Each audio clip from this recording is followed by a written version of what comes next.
Shalom teman-teman. Pertama-tama saya mau mengucapkan terima kasih kepada Bapak Gembala Niko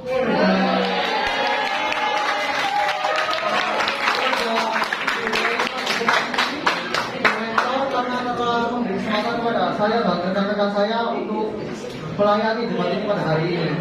Teman-teman, izinkan saya perkenalkan diri terlebih dahulu. Karena kalau tak kenal ini nggak kayak teman-teman. Ya, nama saya Jason, saya merupakan salah satu pelayan di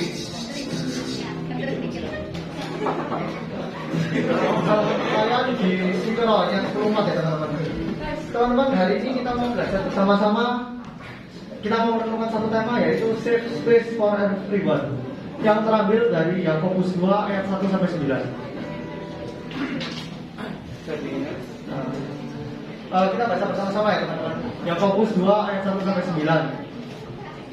Saudara-saudaraku, sebagai orang yang beriman kepada Yesus Kristus, Tuhan kita yang mulia, janganlah iman itu kamu amalkan dengan pada muka. Sebab jika ada seorang masuk ke dalam kumpulanmu dengan memakai cincin emas dan pakaian indah, dan datang juga seorang miskin ke situ dengan memakai pakaian buruk, dan kamu menghormati orang yang berpakaian indah itu dan kata padanya, silahkan Tuhan duduk di tempat yang baik ini.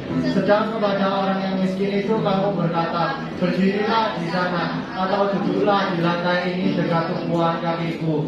Bukankah kamu telah mempercayaan dalam hatimu dan bertindak sebagai hakim dengan pikiran yang jahat? Dengarkanlah, hai saudara-saudara yang kukasihi, bukankah Allah memilih orang-orang yang dianggap miskin oleh dunia ini untuk menjadi kaya dalam iman dan menjadi ahli waris kerajaan yang telah dijadikannya kepada barang siapa yang mengasihi Dia? Tetapi kamu telah menghinakan orang miskin. Bukankah justru orang-orang kaya yang menindas kamu dan kamu yang menyeret kamu ke pengadilan? Bukankah mereka yang menghujat nama yang mulia yang olehnya kamu menjadi milik Allah? Akan tetapi jikalau kamu menjalankan hukum utama yang tertulis dalam kitab suci, kasihilah sesamamu manusia seperti dirimu sendiri, kamu berbuat baik. Tetapi jikalau kamu memandang muka, kamu berbuat dosa, dan oleh hukum itu menjadi nyata bahwa kamu melakukan pelanggaran. Demikianlah ayat bacaan kita pada hari ini. Berbahagialah mereka mendengar, memelihara, dan melakukan firman Tuhan dalam kehidupan mereka sehari-hari. Teman-teman, ini saya ada 5 pertanyaan. Pertanyaan pertama saya akan bacakan, bagaimana perasaanmu ketika kamu tidak dilibatkan dalam sebuah kegiatan bersama? Dijawab oleh Jeremy.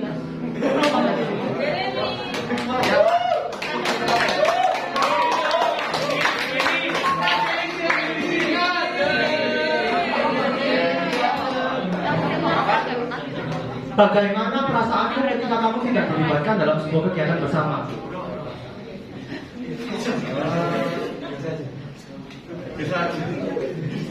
Biasa aja, nggak ada kayak sakit hati, marah, sakit hati.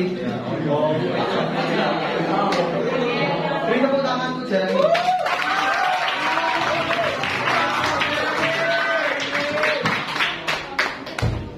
Pertanyaan kedua dijawab oleh Fabio.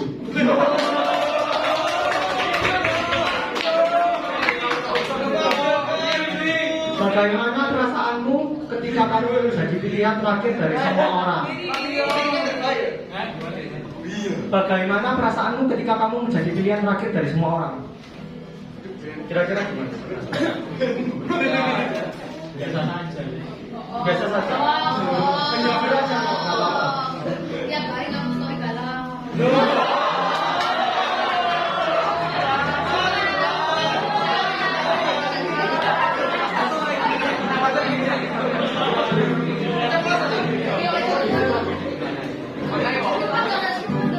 Sekarang pertanyaan ketiga, bagaimana perasaanmu ketika kamu disudutkan gara-gara penampilan fisikmu?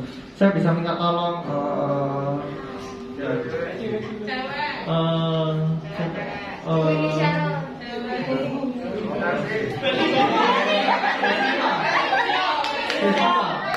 Jessica.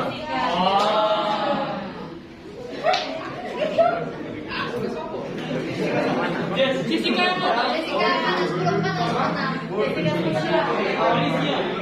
Bagaimana? Jessica siapa? Jessica. Oh ya.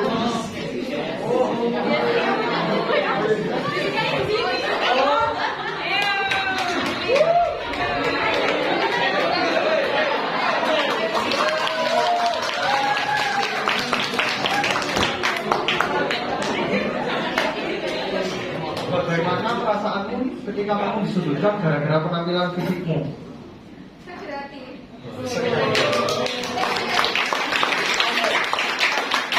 Pertanyaan keempat. Bagaimana perasaanmu ketika kehadiranmu di sebuah komunitas diabaikan dan tidak dihargai? Saya bisa minta tolong Felicia.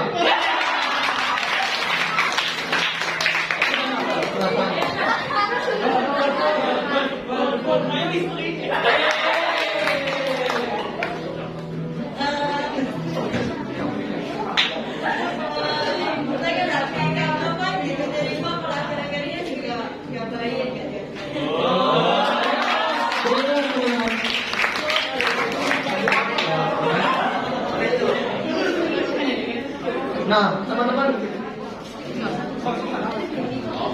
setiap kita pasti mungkin pernah merasakan dipojokkan atau dimarginalkan istilahnya ya, oleh seorang teman kita di suatu komunitas gitu ya. Nah, menurut saya memarginalkan ini bukan hanya merugikan korbannya karena korbannya bisa minder dan bisa rendah diri, namun juga merugikan pelakunya karena mungkin saja korban dari marginal ini bisa membenci orang yang memojokkan dia gitu teman-teman. Nah, teman-teman, terkadang kita pernah merasa dipojokkan, kita merasa minder ketika dipojokkan. Namun kita perlu tahu satu hal, yaitu Tuhan akan selalu bersama kita. Amin. Amin. Nah, teman-teman, bahkan hamba Tuhan pun juga pernah dikecilkan, teman-teman. Nah, terkadang ketika ada seorang hamba Tuhan yang jatuh dalam dosa, itu bisa dikecilkan, bisa dihujat bahkan ya. Banyak sekali kasus ya zaman sekarang. Nah, makanya kalau kita melihat ada seorang hamba Tuhan, baik itu guru agama, pendeta, atau siapapun orang itu, kita tidak boleh mengecilkan orang itu, kita tidak boleh menghakimi orang itu, tapi kita harus tetap menghormati orang itu karena orang itu merupakan orang Tuhan.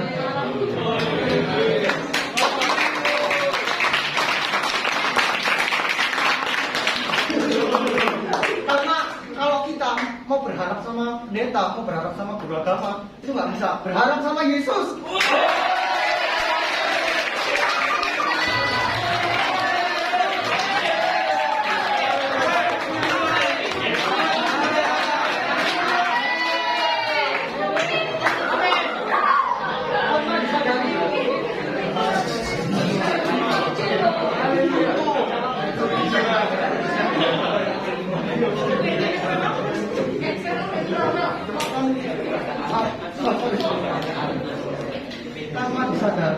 Tanpa disadari, mungkin dalam keseharian kita pernah merendahkan orang lain, pernah meminggirkan orang lain.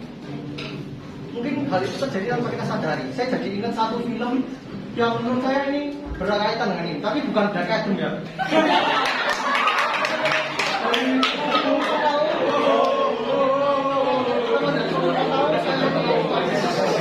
Tapi hari ini kita dokter. Jadi dokter ini dia direndahkan oleh masyarakat gitu karena dia berkebutuhan khusus ya, atau bedanya.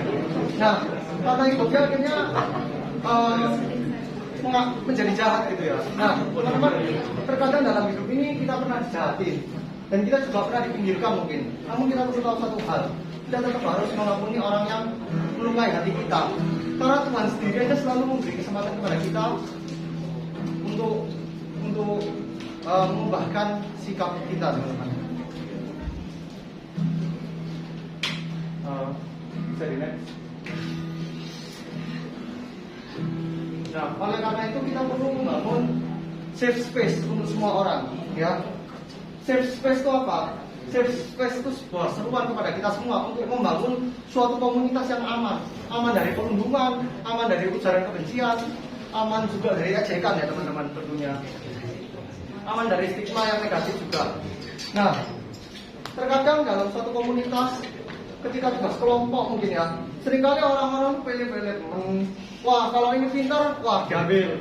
Wah, kalau ini mohon maaf, sering tinggi, nggak diambil dulu. Seringkali begitu mungkin teman-teman. Namun kita mau diingatkan kembali untuk nggak pilih-pilih teman gitu ya istilahnya. Kalau dalam memilih teman kelompok gitu. Dan juga kalau pas dipilihkan oleh guru gitu, kita juga sebaiknya tetap mengucap syukur gitu teman-teman. Nah, perikop kita hari ini mengingatkan kita. Perikop hari ini mengingatkan kita, orang pada zamannya Tuhan Yesus tuh ya, itu suka membeda-bedakan orang. Oh, orang yang berpenampilan kaya dihargai kayak tadi di ayat bacaan kita. Sedangkan orang yang berpakaiannya, mohon maaf, yang berpakaiannya jelek atau miskin gitu, itu tidak kurang dihargai gitu tetap ininya. Sedangkan yang memakai cincin emas dan pakaian indah itu mendapatkan perlakuan yang spesial, teman-teman. Nah,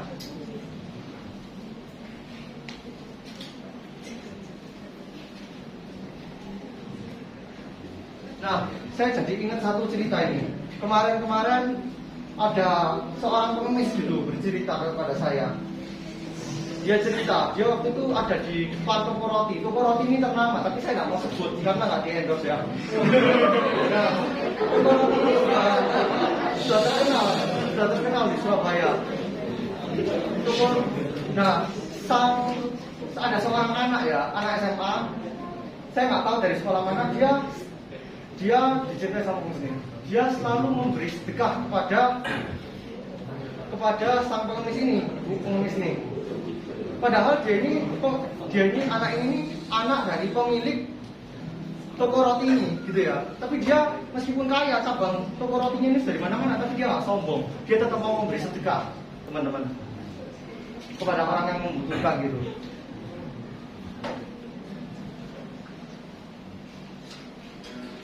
Nah, next.